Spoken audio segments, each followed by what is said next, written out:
Hi, I'm Leadership Development Coach Kathy Archer. I am super excited to let you know that in the next couple months, I will be launching my first ever book.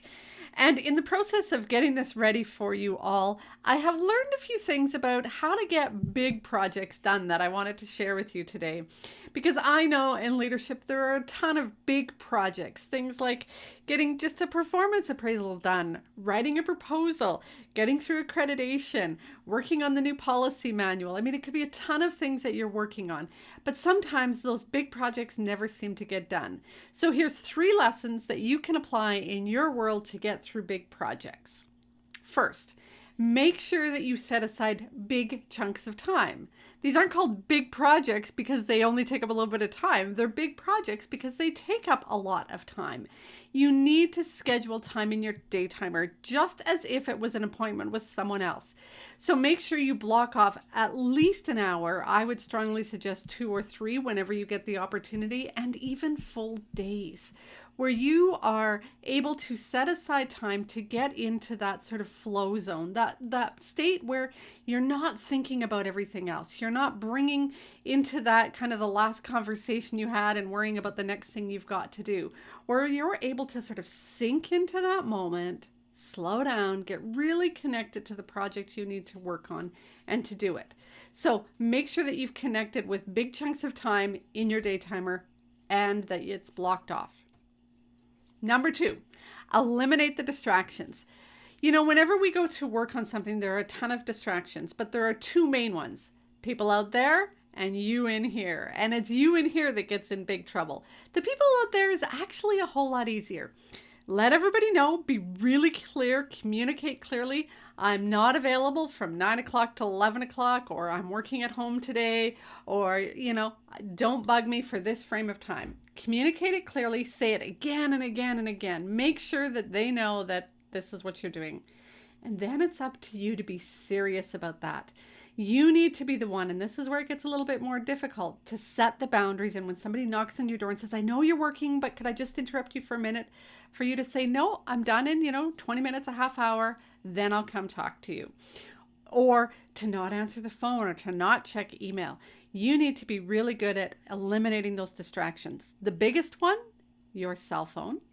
So put it on the other side of the room, shut notifications off, leave it outside the office door, shut it off completely. Whatever you can do to set that cell phone aside for a little while is really important. And that's what's going to allow you to kind of get focused. So make sure that you're eliminating as many of the distractions as you possibly can. And number 3 is, the one that in many ways is the most critical and the one most overlooked. And it's look after the fundamental things in your life. And that's eating, moving, and sleeping. You need to be eating regularly. You need your blood sugars to kind of stabilize throughout the day and throughout this process that you're trying to do that. If you're running on empty, you're not able to do that work effectively, and you're really going to struggle. So make sure that you're eating well. Make sure that you're eating protein, which is critical to helping your brain power. Our brains consume 20% of our calories every day. That's huge. We need to feed our brains, and we need to feed them well.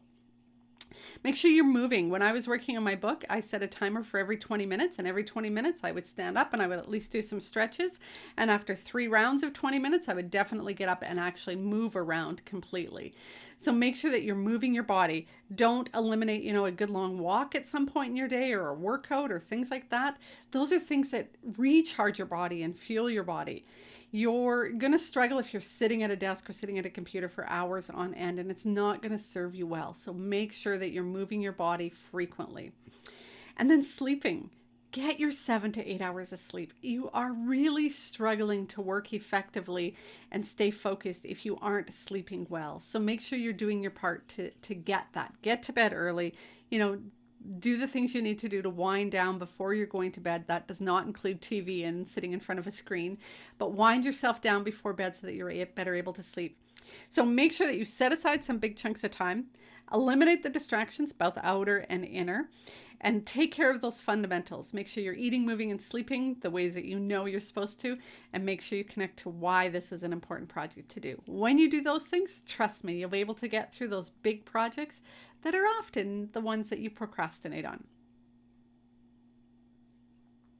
Many of the leaders that I work with are chasing fires all day.